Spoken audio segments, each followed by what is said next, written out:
Hey there, today I wanna show you my chess which I wrote in C# using the Windows forms.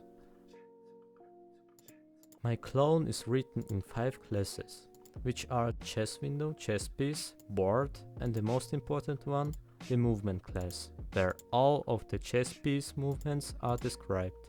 So the code is compact and very small, compared to the other chess clones I've seen on YouTube. I don't like the idea of creating a bunch of unnecessary classes. It may lose a bit of clarity because a lot is described in just one single class. But you still don't have to write a lot of classes if you actually can bring everything into one class, without making your code unreadable. Yet if you necessarily want to split the code into several files, then you can use the partial keyword in C#.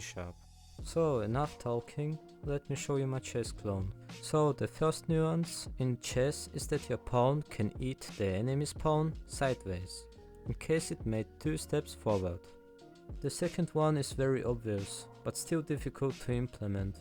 It's the part where you have to look at when the king is under check. But the hardest part in this is to verify how you can save your king. It should show all the possibilities how you could protect your king.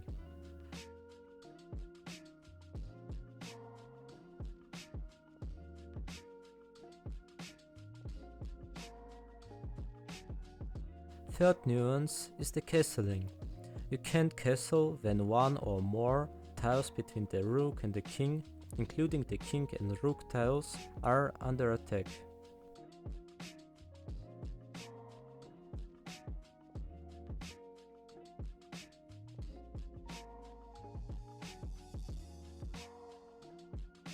And last but not least is that you can swap your pawn into a higher rank piece, if your pawn is on the farthest tile.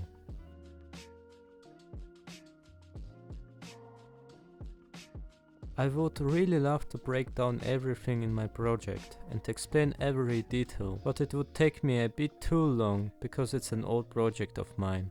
So instead I will show you a small part of my code which is responsible for the possible movement of the current player's chess pieces.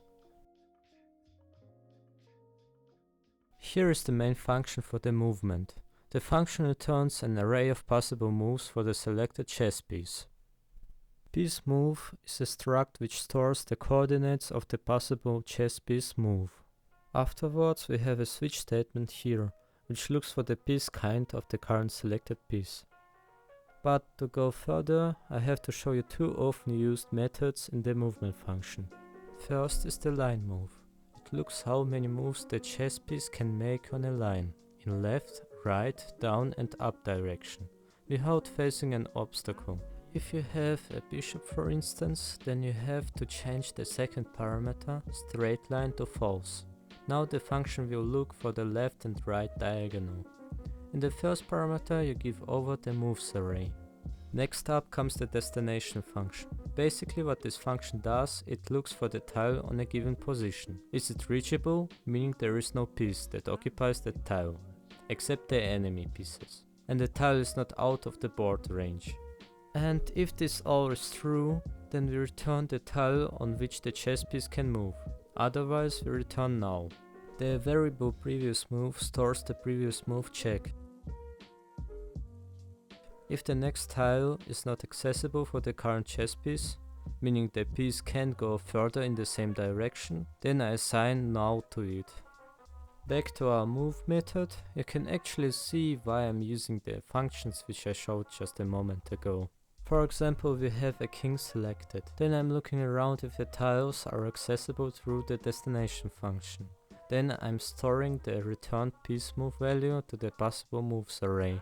But you can also see an anonymous method here, called canCastle, which returns true in case the rook haven't moved yet, and the tiles between king and the rook are not under attack.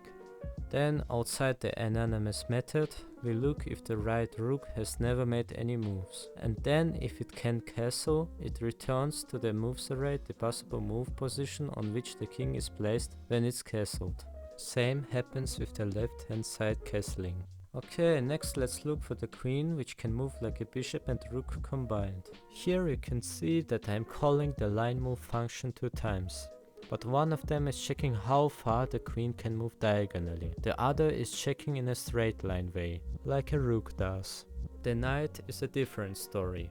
It jumps over the obstacles, so no need to check whenever it can move further, like a rook. So we just use the destination method and check for the possible jump moves. If the knight can reach the tile and there is no player's chess piece occupied there, then it can jump to the tile.